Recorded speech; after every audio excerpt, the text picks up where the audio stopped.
Балалар, өрт қауіпсіздігінен сақтанайық.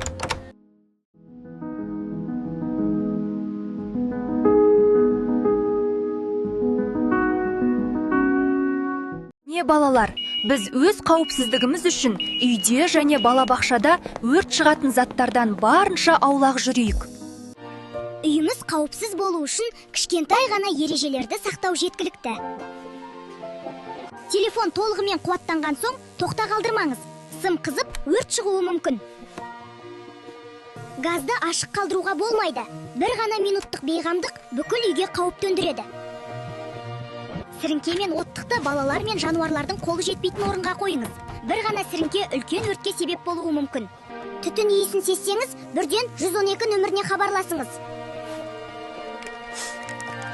Қауіпсіздік әрқайсымыздың қолымызда. Өздеріңізді қорғап қана қоймай, балаларға да үйретіңіздер. Кішкентай сақтық үлкен қауіптің алдын алады.